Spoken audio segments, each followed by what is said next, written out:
창세기 첫째 날부터 과정을 거쳐서 여섯째 날까지 왔습니다. 지난 시간에는 여섯째 날 오전 동물을 창조한 말씀을 듣고, 오늘은 여섯째 날 오후 사람을 창조하신 말씀을 다시 나누고 있습니다. 창세기 1장 1절은 하나님이 태초에 천지를 창조하시니라 라고 시작이 됩니다.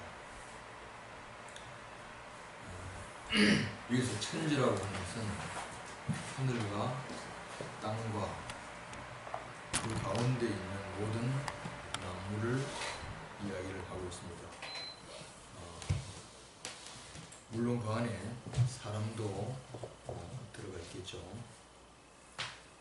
지난번에 여러분에게 창세기는 자연 창조를 말하는 것이 아니고 자연을 통해서 하나님과 사람의 관계를 말씀을 하는 겁니다.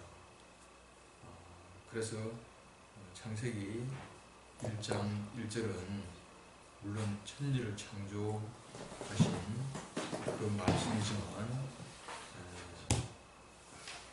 사실은 하나님이 사람을 창조하신 것을 말씀을 하시려고 하는 것으로 해석할 수가 있습니다.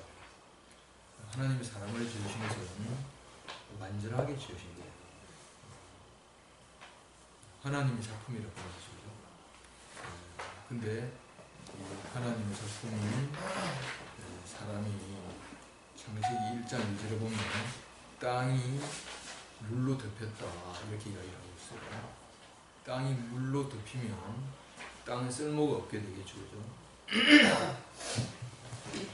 마찬가지로 사람이 무엇을 덮여가지고 하나님의 목적을 위하여서 창조되었는데 하나님에게 쓸모없는 존재가 되어버렸다는 것입니다.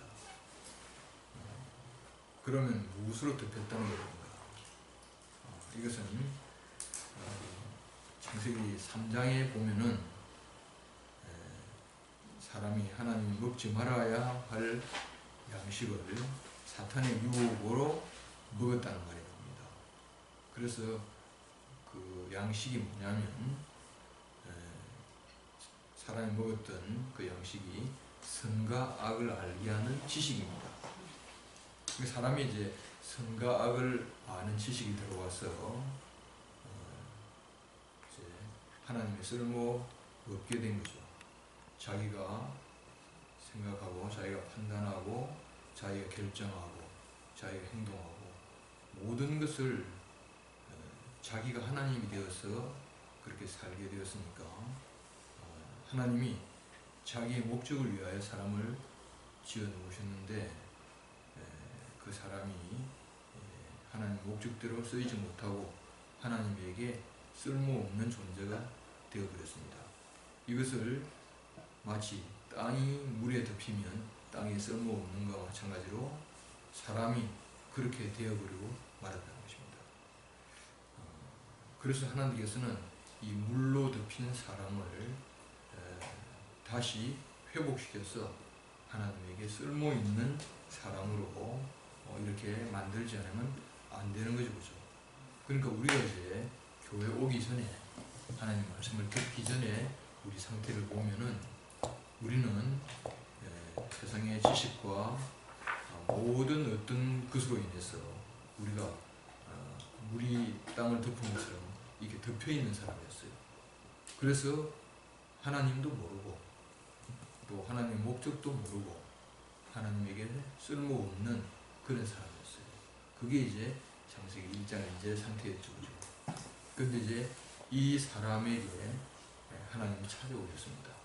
그래서 이게 바로 이제 첫째 날이죠. 그 첫째 날에 하나님이 사람에게 찾아오신 거죠. 그래서 첫째 날 하나님이 사람에게 빛이 있으라 그렇게 말씀하셨어요. 이 빛이라고 하는 것은 태양빛을 이야기하는 것이 아닙니다. 태양빛은 넷째 날에 태양빛이 나오거든요. 이 빛은 어떤 빛이냐? 하나님을 알게 하는 빛입니다. 그러니까 하나님을 알게 하는 빛이 없으면은 사람은 하나님을 알 수가 없어요. 우리가 눈으로 사물은 볼 수 있지만 하나님은 안 보이잖아요, 그죠?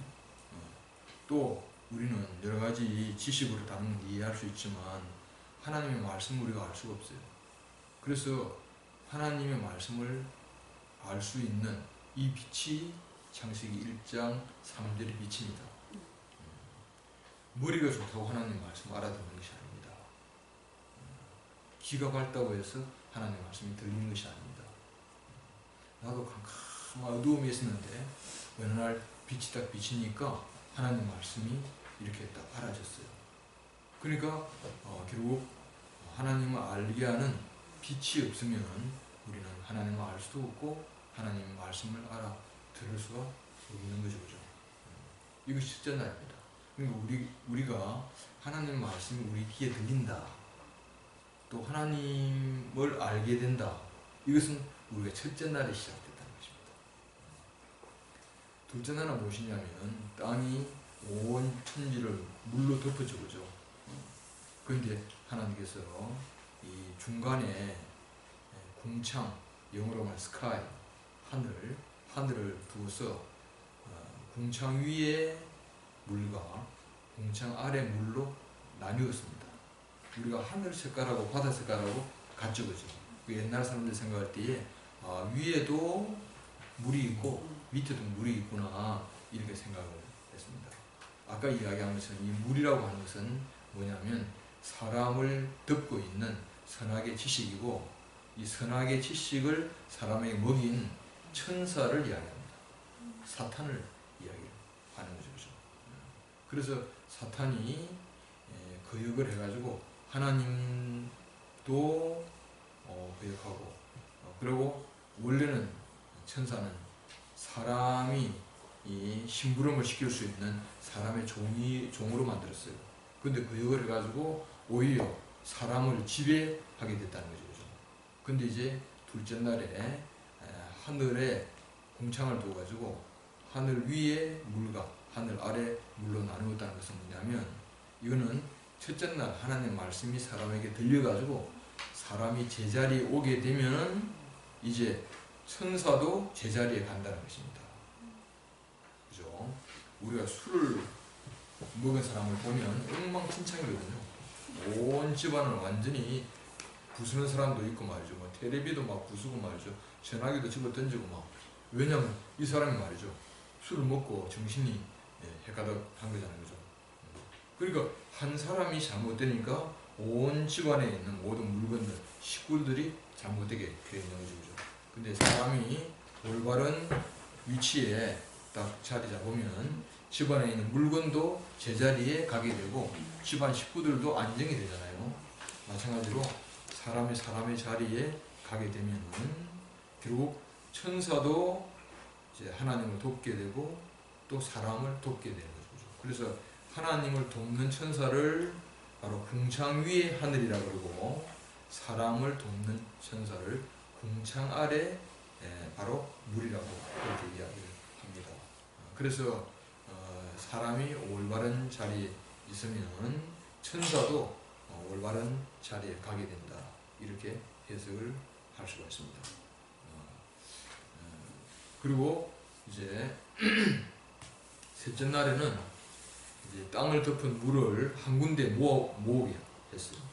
그래서 모인 물을 바다라고 이야기하고 그 다음에 드러난 뭇을 땅이라고 이야기하죠.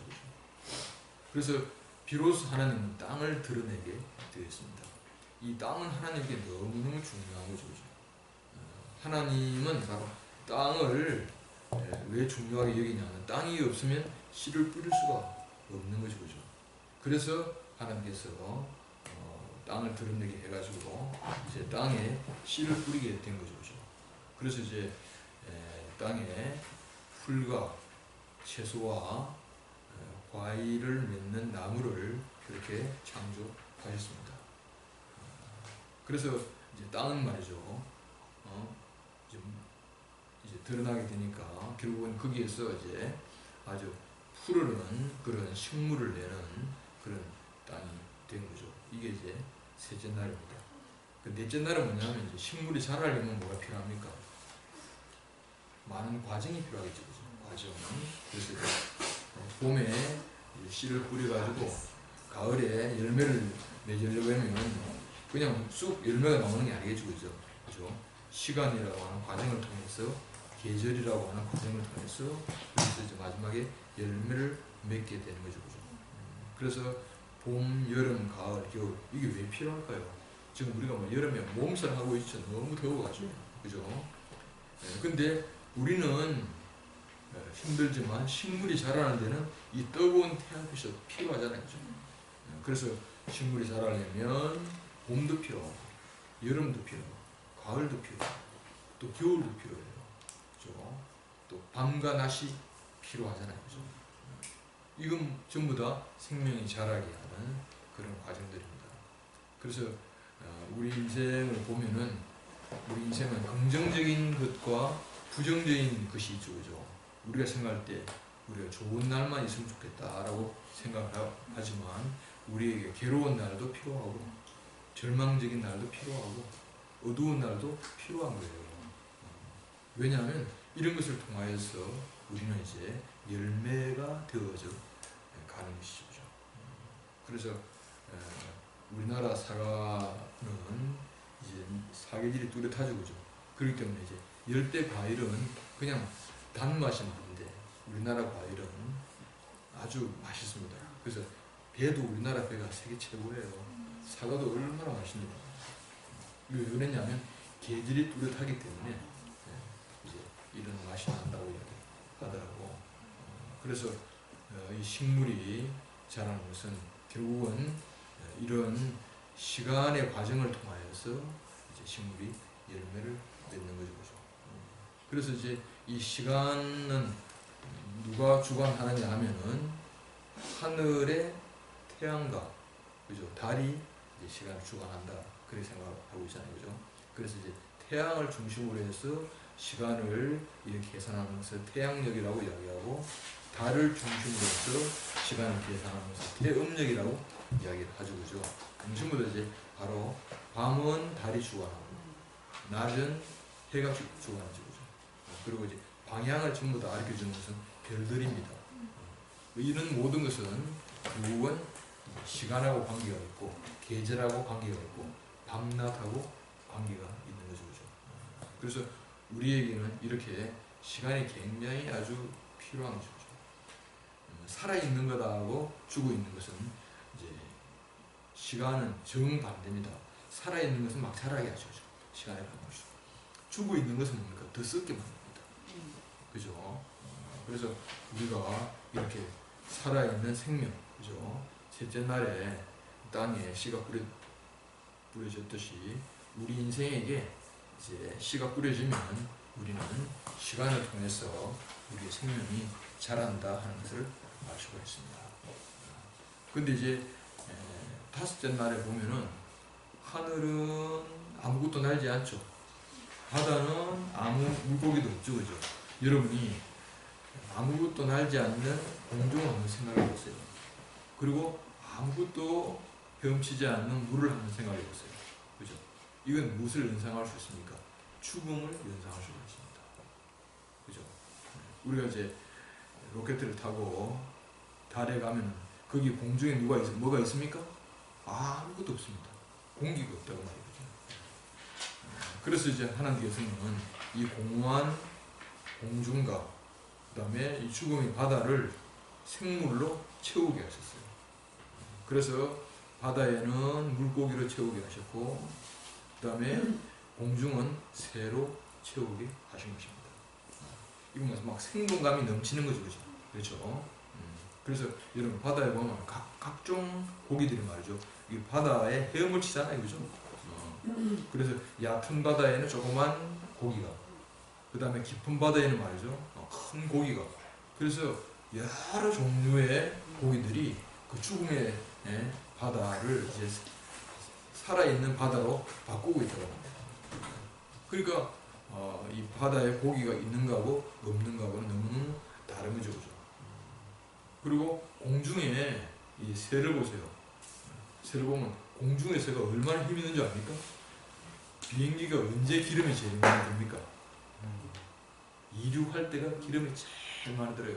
그러니까 땅에서 공중으로 솟아오른다. 이건 엄청난 기름이 드는 거죠. 근데 새는 뭡니까? 자유롭게 올라가잖아. 자유롭게 내려갑니다. 그리고 이건 뭐냐면 생명이 넘친다고 말이죠. 생명이 넘칩니다.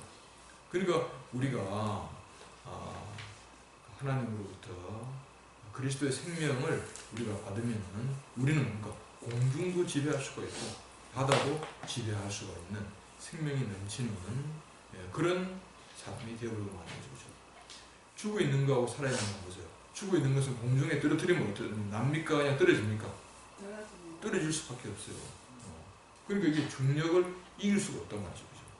또 죽어 있는 물고기는 그냥 물에 던져놓으면 헤엄을 치는 것이 떠내려가 버리고 말잖아요.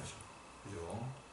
근데 중력의 법칙이 있다 하더라도 살아있는 새는 뭡니까? 그 중력의 법칙을 이기고 막 날잖아요. 그죠? 그리고 바다에 그 힘을 이기고 헤엄을 친다. 그 말이거든요. 그러니까 이제 공중이라든가 이 바다는 우리가 가지고 있는 환경이라고 할 수가 있습니다. 그래서 우리 안에 이 생명이 없으면 이 환경을 이길 수가 없어요.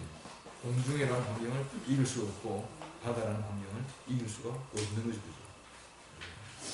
그래서 우리가 이 교회 안에서 이렇게 이제 생명이 자라면은 점점 이제 환경을 이길 수 있는 그런 사람이 된다. 그 말입니다. 처음에 조그만 환경에도 우리가 넘어지고 절망하고 울고 좌절하고 그랬던 사람들이죠. 근데 이제 우리 안에 생명이 자라면은 자란 만큼 이제 환경을 이기게 되는 것이죠. 그 새를 봐도 요나무에서 요나무까지 움직이는 새가 있죠. 그죠? 조그만 새. 근데 이제 새가 큰 새는 뭡니까? 공중 높이까지 가잖아요. 그죠? 이것도 뭐냐면 점점 생명을 이기면은 우리는 공중을 우리가 지배할 수 있게 된다. 이 말이죠. 그죠? 그 다음에 물고기도 뭡니까? 이 피리미 같은 경우는 얕은 물에 살죠. 그죠? 근데 이제 큰 물고기는 깊은 물에 살게 된다. 이것도 우리의 생명이 자라면은 이렇게 부정적인 환경을 긍정적인 것으로 바꿔놓는다. 그렇게 하는 거죠. 그 사업에 성공하는 사람은 경기가 좋을 때 성공할까요? 경기가 안 좋을 때 성공할까요? 경기가 안 좋을 때 안 좋은 경기를 가지고 어떤 자기 사업을 말이죠. 이렇게 그 성공하는 그런 사람이 있습니다. 옛날에 1997년도에 우리나라에 IMF가 들어있죠. 그래서 그때 우리나라 굉장히 어려웠습니다. 근데 그때 대구에 우리 교회에 나오는 그 형제의 형인데 그 금붕어 그 빵을 그때 기계를 개발한 거야. 붕어빵. 그때 잉어빵이라나 뭐 그걸 개발한 거야. 그래서 그때 돈을 억수로 많이 벌었거든. 개발했는데 그러니까 이제 경기가 안 좋은 것을 이용해가지고 오히려 성공할 수가 있는 거야. 그죠? 그러니까 이것이 뭐냐면 생명의 능력이다. 그 말이거든요. 그러니까 십자가에 못 박힌 예수는 가장 부정적인 환경에서 가장 긍정적인 생명을 그렇게 드러낸 거잖아요. 이게 바로 공중과 물을 지배하는 그런 생명력이라고 할 수가 있습니다. 근데 이제 다섯째 날을 지나서 여섯째 날이 되면은 하나님이 뭘 하시냐 하면 아직까지 땅은 생명이 없어요. 그죠? 그래서 여섯째 날은 동물로 바로 땅을 지배하라 그렇게 하신 거예요. 동물로. 어떻게 이제 하나님께서 이제 여섯 날을 오전과 오후로 나눠가지고 그렇게 창조하시냐면 우리 동물의 세계를 보면 말이죠. 하등 동물에서 고등 동물까지 동물이 다 발전하잖아요. 그죠? 그럼 여기서 이제 동물로 보면은 물고기도 동물이고 이제 공중의 새도 동물이고 땅에 있는 짐승들도 동물이죠. 그죠? 근데 하나님 창조는 뭐냐면 결국은 마지막에 하나님이 당신 자신을 완전하게 표현하기 위하여서 창조를 하신 거예요.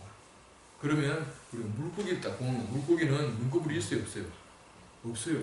물고기는 말이죠. 항상 눈을 뜨고 있어. 근데 이놈이 무슨 생각을 하고 있는지, 좋아하는지 싫어하는지, 물고기를 보면은 속에 뭐가 들었는지 전혀 알 수가 없어요.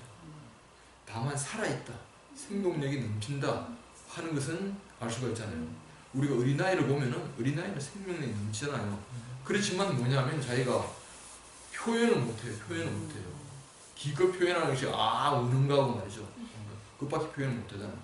어린아이 생명력은 굉장히 왕성한 생명력이지만 마치 물고기처럼 표현을 못해요. 그렇죠? 그리고 새를 보면 새도 얼마나 왕성하게 날고 있지만 새를 보면 말이죠. 뭐 그 표정이 그 표정이라 웃는지 우는지 잘 몰라요.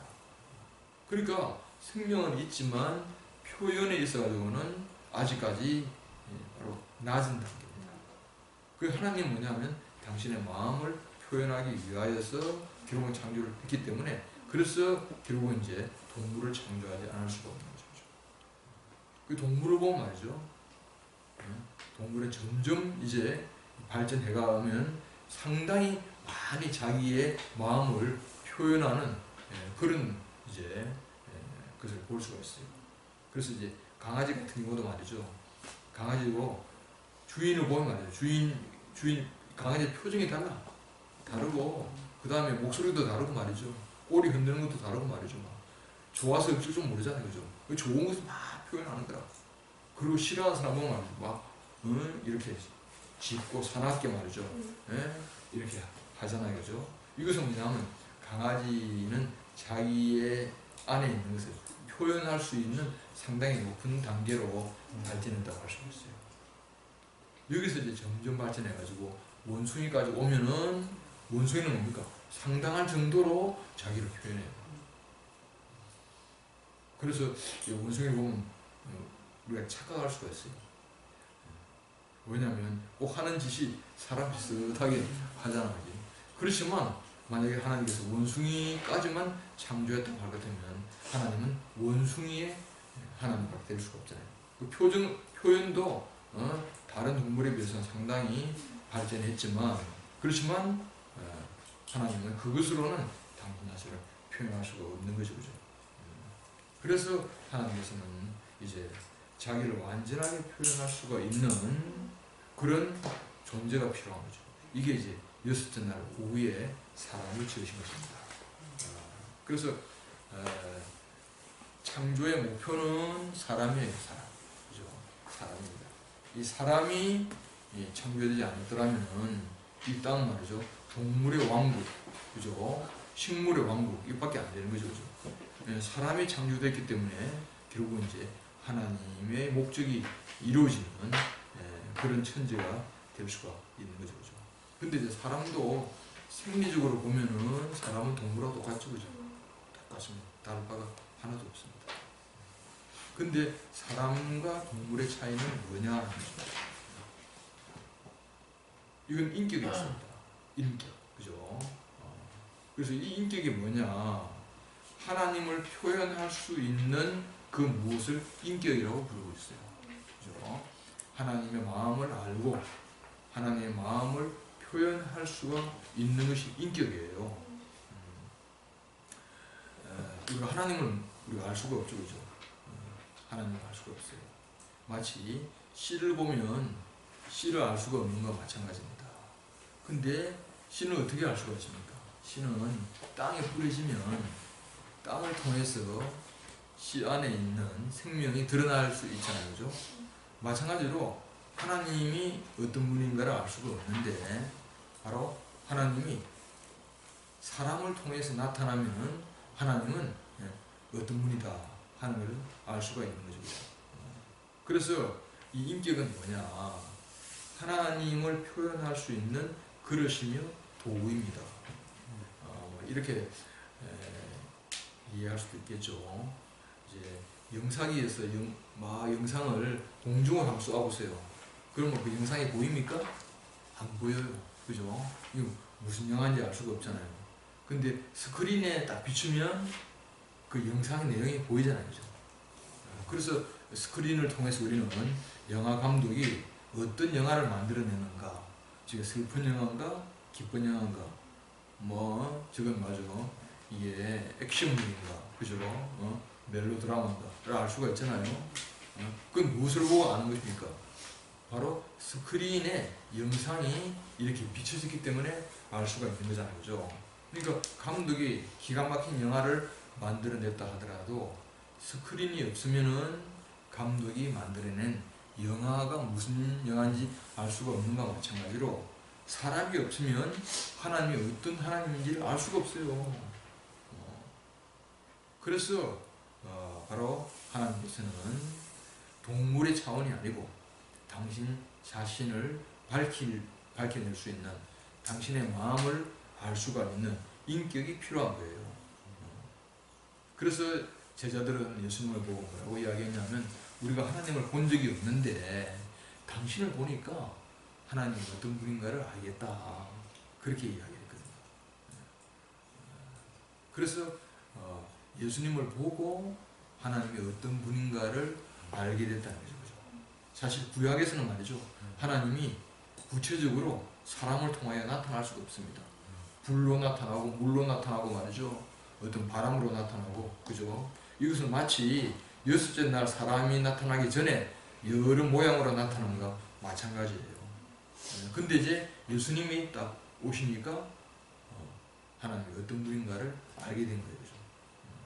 나도 이제 사람으로 나타난 하나님을 알기 전에 하나님은 말이죠, 그냥 능력의 하나님, 그죠? 이렇게만 알고 있었을 거죠. 근데 이제 사람으로 나타난 하나님을 알고 나니까 하나님이 어떤 하나님이다 하는 것을 알게 된 거죠. 그러니까 사람은 이렇게 중요한 거죠. 그죠? 근데 하나님이 어떻게 왜 사람을 만드셨는가? 이것이 이제 창세기 1장 26절에 나온 말씀이죠. 우리의 형상을 따라 우리의 모양대로 우리가 사람을 만들자 그랬어요. 여기서 이제 형상이라는 말이 나오고 모양이라는 말이 나옵니다. 여러분이 발, 그죠? 발. 그러면은 발, 그러면 개념이 너무너무 광범위하죠. 그죠? 이 발에는 코끼리 발도 있을 것이고, 사자 발도 있을 것이고, 원숭이 발도 있을 것이고, 그죠? 개 발도 있고, 사람 발도 있잖아요. 그죠? 그러니까 이제 발이라고 하는 것은 우리가 딱 개념으로 생기면 이게 걸어가게 하는 것이 발이구나 하는 것을 알 수가 있잖아요. 그죠? 근데 구체적이지는 않다는 거죠. 구체적인 않은 거죠. 근데 여기서 이제 사람 발 그런 거죠. 여러분이 아주 구체적이잖아요. 그죠? 그래서 형상이라고 하는 것은 굉장히 뭡니까? 전체적인 어떤 하나의 그림을 그리는 것이고, 모양은 아주 구체적입니다. 그죠? 모양은 아주 구체적인 거죠. 그죠?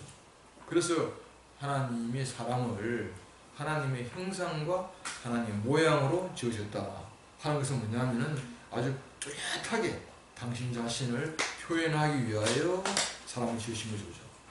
입도 있잖아요. 입도 참 이상합니다. 이빨 하나가 없잖아요. 그럼 발음이 조금 분명하지 않아요. 그래서 우리가 이빨도 제대로 있어야 되고, 그 다음에 입 모양이 제대로 갖춰져야 발음을 잘할 수가 있어요. 만일 내가 입이 비뚤어졌다 그러면 말을 제대로 하고 싶지만 안 되는 거예요. 그죠? 그러니까 이제 모양이 분명하다, 이 말은 뭐냐면 표현이 분명하다는 얘기죠. 우리 어린아이들을 보면 말이죠, 어른하고 비교하면은 전부 다 갖춰졌는데 모양이 분명하지 않아요. 그죠? 그렇기 때문에 자기를 분명하게 표현할 수가 없어요. 그래서 어린아이가 울 때 말이죠, 그 울음을 엄마 이외에는 잘 몰라요. 야, 배가 고파서 우는지 아파서 우는지를 잘 몰라. 그죠? 근데 어른이 되면 자기는 배고프다 그러면 배고프다고 이야기하고, 아프다 그러면 아프다 이야기하잖아요. 이게 표현이 분명하다는 거죠. 그래서 하나님께서 당신의 형상과 모양으로 사람을 지으셨다. 이 말은 뭐냐면 사람을 통하여 하나님이 당신 마음을 확실하게 표현하기 위하여 이렇게 사람을 지으셨다, 이렇게 볼 수가 있는 거죠. 그죠? 그래서 우리가 이제 볼 때에 하나님이 당신 자신을 당신의 형상과 모양으로 지으셨다. 이 말은 뭐냐면 뭐와 같냐면은 우리가 이제 우리 물건을 옮기거나 그죠? 흙을 이렇게 모아가지고 이제 손으로 담기도 하고 손으로 나르기도 하지 않습니까? 근데 이거는 굉장히 말이죠. 일을 제대로 잘 못한다니까. 손으로 하면. 그죠? 그래서 사람들은 말이죠.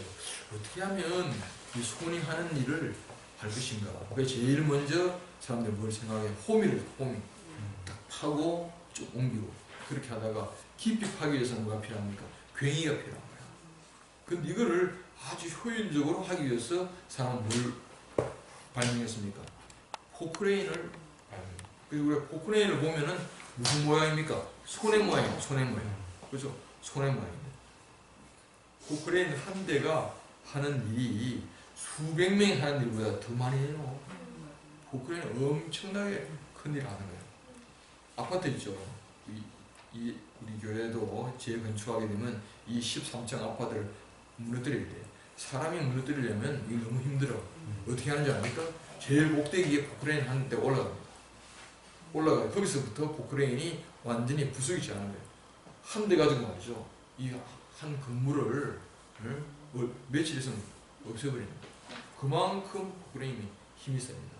그러니까 사람이 하는 일에 수백 배, 어쩌면 수천 배의 일을 하게 되는 거죠. 이건 뭡니까? 바로 손이 하는 일을 그렇게 효율적으로 할 수가 있는 거죠. 그래서 바로 손의 모양으로 포크레인을 만들었듯이 하나님의 형상과 모양으로 사람을 만드신 거죠. 그러니까 하늘에서 하나님이 내 마음에 이렇다라고 아무리 이야기를 해도 우리가 하나님 마음을 알 수가 없어요. 근데 사람을 통해서 하나님 마음이 표현되면은 우리는 하나님이 어떤 마음이신지 아는 거라. 하나님 눈물을 흘리시는지, 하나님 말이죠 웃으시는지, 하나님 만족하시는지 우리는 하늘에 있는 하나님은 몰라. 근데 사람을 보면은 하나님을 알 수가 있는 거죠. 나는 목소리가 좋기 때문에 이게 마이크와 스피커가 없으면은 이게 잘 안 되는 거야, 그지? 근데 이제 마이크와 스피커는 내 목소리보다 수천 배의 역할을 하자는 거죠. 그래서 큰 광야에 사람을 모아놓고 고성능 스피커로 이야기하면 나는 적은 소리로 이야기했지만 듣는 사람은 큰 소리로 듣잖아요, 그죠?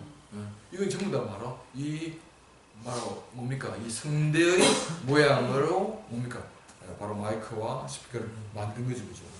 그러니까 하나님의 형상과 모양으로 만들었다는 것은 뭐냐면 하나님이 당신 자신을 표현하기 위하여서 이렇게 만든 거죠, 그죠? 그래서 이제 우리가 사람을 딱 볼 때 이 사람은 뭐야? 생각하고 기억하고 그 다음에 감정을 가지고 있고 또 의지를 가지고 실천할 수 있는 그런 것을 갖고 있잖아요. 이걸 혼이라고 해요. 혼이라고 이야기하는 거죠. 그래서 사람의 혼은 뭐와 같냐 말이죠. 너무너무 잘 드는 칼이에요. 잘 드는 칼이라. 우리가 고기를 쓸 때에 잘 드는 칼이 필요하겠죠, 그죠? 의사가 수술할 때 잘 드는 칼이 있어야 수술할 거 아니겠습니까? 사람은 말이죠. 이 잘 드는 칼이랑 마찬가지죠. 근데 이 잘 드는 칼이 하나님에게 쓰이면 이 사람은 너무너무 기가 막히게 쓰이는 거야. 하나님에게 쓰이면. 그렇죠. 근데 잘 드는 칼인데 잘못 쓰이게 되면 큰 문제를 일으키겠죠. 그러니까 사람이 가지고 있는 생각, 기억, 그렇죠. 그 다음에 바로 감정, 의지죠. 이거는 말이죠. 다른 동물하고 비교해가지고 비교할 수가 없어요. 그래서 사람은 말이죠. 하나님의 깊은 부분, 하나님의 깊은 마음을 자기로 표현할 수가 있는 그런 능력을 가지고 있는 거죠. 그래서 하나님이 이렇게 우리에게 이런 것을 준 것은 당신 자신의 마음을 표현하기 위하여 주신 거예요. 나도 이제 감정이 이렇게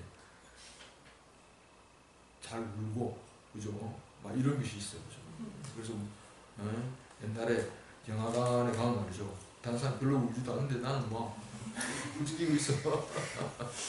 그래서 아이고 나는 이제 이 감정이 너무 이렇게 좀 조절이 안 된다 이렇게 생각했는데, 근데 이것이 하나님을 표현하는 데 쓰이면 이거는 너무너무 귀하게 쓰이잖아. 그래서 이제 옛날 목사님이 삼촌도 뭐라고 했냐면, 하나님이 우시는 하나님인 것을 정한성 형제로 보면 알겠대요. 그래서 하나님은 우시는 하나님의 마음을 표현하는 것은 그런 감정을 갖고 있어야 표현할 수 있잖아요. 지난번에 순호 삼촌이 그 은혜의 이모 이야기를 했잖아요. 어머니가 돌아가셨는데도 울음이 안 난다는 거죠. 희노애락의 감정이 전혀 없어. 그죠? 살아있는지 죽었는지 잘 모르겠다는 거죠. 근데 이제 요사이는 회복이 돼가지고 울기도 하고 웃기도 하고 하죠. 그렇게 하자는 거죠. 그리고 우리가 그런 표현을 할 수가 없다면 하나님의 마음을 나타낼 수가 없죠. 근데 이제 우리가 이렇게 표현할 수가 있는 이 혼이 있다고 하는 사실은 누구에게 필요한가? 하나님에게 필요한 거예요. 하나님에게. 그래서 우리는 교회를 보면 말이죠. 우리 안에 감정이 다 드러나잖아요. 그죠? 막 웃기도 하고 울기도 하고 말이죠. 이게 전부 다 하나님을 표현하기 위하여 필요한 거예요. 그죠? 그죠? 근데 이제 사람을 딱 보면 사람은 무엇입니까? 남자만도 사람이 아니고 여자만도 사람이 아니에요. 사람이라고 하는 것은 뭐냐면 남자와 여자를 합하여 사람이라고 이야기하는 거죠. 그러니까 하나님이 지으신 모든 만물을 보면은 전부 다 합해가지고 하나를 나타내도록 되어 있는 거예요. 이 전기를 봐도 플러스 전기하고 마이너스 전기가 만날 때에 뭡니까? 불이 딱 나잖아요. 그죠? 불이 켜지잖아요. 그죠? 그리고 또 뭡니까? 물도 H와 O가 딱 만나야 물이 되잖아요. 그죠? 그리고 동물도 뭡니까? 암컷과 수컷이 만나야 이제 생산이 이루어지게 되잖아요. 그죠? 사람도 동물의 수준에는 뭡니까? 여자와 남자가 만나야 이제 뭡니까? 생산이 되잖아요. 근데 이 단계만 머무르게 된다면 우리는 다른 동물하고 사람하고 별로 차이가 없어요. 근데 이건 뭘 이야기하는가? 사람은 누구하고 근원적으로 합하게 되어 있습니까? 하나님과 합하게 되어 있는 거죠. 아까 지금 처음 이야기한 것처럼 바로 씨와 땅이 합해야 땅을 통해서 씨 속에 있는 비밀이 나오는 거죠. 그죠? 마찬가지로 사람도 하나님과 합하여질 때에 그때에 바로 하나님 속에 들어있는 깊은 마음이 생산되어 나오는 거죠. 그죠? 나는 옛날에 이 연약한 것이 싫었어. 연약한 사람이 싫었어. 우리가 땅을 보면 말이죠. 얼마나 연약합니까? 바람이 불면은 막 먼지가 나오겠죠. 그죠? 요사이 가무니까 도예지는 아스팔트로 되어 있기 때문에 모르는데 시골에 가면 땅이 바짝 마르면 어떻게 됩니까? 바람이 불으면 먼지 투성이야. 그죠? 투성이고 비가 오면 뭡니까? 또 그 비가 흙탕물이 되어버리고 마는 거죠. 그죠? 그래서 내 인생을 딱 볼 때에 마치 딴 것 같아. 어떨 때는 막 바람이 불어가지고 먼지 투성이고 어떨 때는 말이죠. 막 물에 막 떠내려 가버리고 썰려 가버리고 이런 인생이었어요. 근데 여기에 씨가 딱 떨어지니까 그 황량한 땅에 씨가 떨어지니까 푸른 초원이 되는 거죠. 거기에 꽃이 피고 열매를 맺게 되잖아요. 그죠? 마찬가지로 우리 인생도 결국 동물의 수준에 그냥 머무를 수밖에 없는데 근데 바로 하나님의 씨가 우리 안에 딱 떨어지는 거잖아요. 그죠? 그래서 하나님과 사람이 합한다. 이것이 뭐냐면 마치 여자와 남자가 합해가지고 결국 한 가정을 이루는 것과 마찬가지로 사람도 하나님과 사람이 합해가지고 하나님의 생명을 생산하고 그렇게 되어 있는 거죠. 그죠? 그래서 이 하나님의 생명이 생산된 사람, 이 사람을 뭐라 합니까? 그리스도라고 해요. 그리스도. 그죠? 하나님의 마음이 생산된 사람. 이 사람은 말이죠. 무엇이 생산되는가에 따라서 사람의 가치가 달라져요. 좋은 것이 생산되면 우리는 그 좋은 것 때문에 사람의 가치가 올라가고 나쁜 것이 생산되면 그것 때문에 사람 가치가 내려가는 거죠. 어떤 사람 보면 야, 저 사람은 아예 태어나지 말았어야 될 사람이다. 그런 사람도 있잖아요. 그죠? 왜냐하면 사는 것 자체가 다른 사람을 괴롭히는 사람이니까. 그러니까 정말 어떤 여자는 말이죠. 남자 잘못 만나가지고 인생을 완전히 평생 두드려 맞는 사람도 있어. 그죠? 그래서 누구를 만나는가에 따라서 인생이 너무너무 달라지는 거죠. 근데 어떤 여자는 말이죠. 좋은 남편을 만나가지고 그 여자가 너무 행복하게 되는 경우가 있잖아요. 그죠?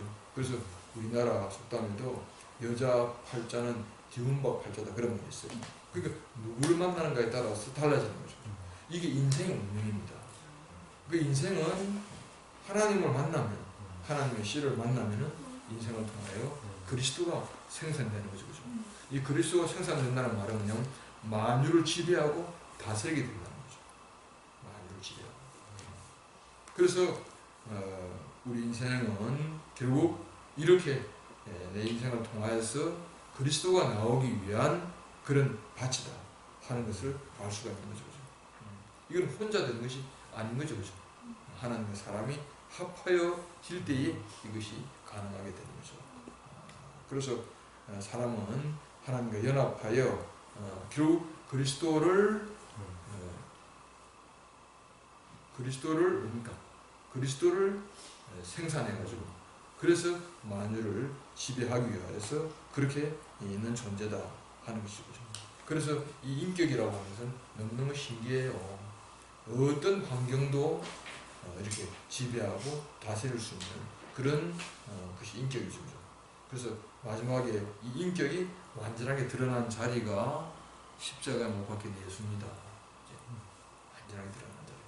십자가라는 것이 뭐냐면 인간이 가질 수 있는 가장 부정적인 상황을 십자가라고 부릅니다. 십자가.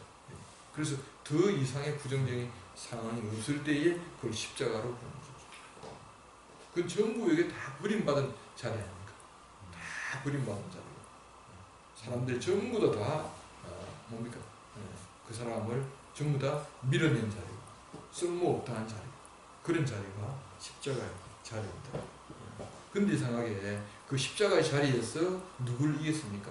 사탄을 이긴 거예요. 가장 부정적인 자리에서 사탄이 이긴 거죠. 사람 말에 부정적인 자리에 가면 뭐가 태어나고 원망이 태어나고 원망이 내 인생 왜 이랬어? 하고 원망이 태어나고 우리가 원망을 해버리면 우리는 누구의 밥이 되어버립니까? 바로 사탄의 밥이 되어버리고 맙니다. 근데 예수님은 그 십자가의 자리에서 그 죽음을 자기가 받아들였습니다. 인생은 내 뜻대로 되는 것이 아니다. 내 마음대로 되는 것이 아니다. 하나님이 오늘 밤이라도 내 인생을 가져가시면 나는 죽을 수밖에 없는 존재다. 아무것도 없는 존재다. 이렇게 자기 인생을 받아들였는데 거기서 사탄을 이긴 것입니다. 원래 사탄이라고 하는 것은 뭐냐면 원망하고 거역하는 자다. 가장 좋은 환경인데도 불구하고 그 좋은 환경을 불만족스럽게 생각하는 것이 사탄인 거예요. 근데 이 사탄을 잡으려면 어떻게 사탄을 잡을 수 있습니까? 가장 안 좋은 환경에서 거기서 하나님을 찬양할 수가 있다면 이게 사탄을 이기는 거예요. 그래서 우리는 교회 안에서 이 사탄을 이긴 형제 자매들을 보잖아요. 야, 저런 환경에서 주님을 찬양하다. 어떻게 말하면 원망할 수밖에 없는 환경 같은데 거기서 찬양이 나오는 거라. 마치 십자가에서 주님의 사망을 이기신 것처럼 그렇게 이제 그 환경에서 바로 승리하는 형제 자매들을 볼 때에 사탄이 꼼짝할 수 없고 사탄이 완전히 패배하고 멸망당하는 것을 보게 되는 것이죠. 이것이 뭡니까? 인격의 자리입니다. 인격의 자리. 그래서 우리가 육신으로 태어나가지고 육신으로 죽는다면 그냥 동물로 태어나서 동물의 일생을 마치는 거랑 마찬가지죠. 그런데 이제 이 육신으로 끝나는 것이 아니고 육신을 통하여서 하나님이 가장 기뻐하시는 인격이 나온다는 거. 이게 놀라운 것이죠. 놀라운 것. 그래서 첫째 날은 둘째 날을 위하여 있고, 둘째 날은 셋째 날을 위하여 있고, 셋째 날은 넷째 날을 위하여, 넷째 날은 다섯 날을 위하여, 다섯째 날은 바로 여섯 날을 위하여 있는 것이죠. 여섯째 날 창조의 목표는 뭡니까? 사람이잖아요. 사람의 목표는 뭐라 그랬죠? 인격이라고 그랬죠. 인격. 그래서 하나님은 우리 인생을 통하여 당신 자신이 표현될 수 있는 인격이 되기 위하여 우리 인생이 지어졌다. 우리는 교회 생활을 통하여 우리는 점점 이렇게 첫째 날부터 여섯 날까지 진짜 하나님을 표현할 수 있는 사람이 되어가고 있는 거죠. 여러분 지금 이제 젊은 나이지만 점점점 이렇게 교회 안에서 자라게 되면 어떤 환경에서도 하나님을 표현할 수 있는 그리스도가 생산되는 그런 사람이 되게 된다는 거죠. 우리가 이제 여섯째 날 오후 사람을 창조하시고 사람의 목표인 그리스도로 우리를 이렇게 바로 성장하게 성숙하게 하신 은혜를 참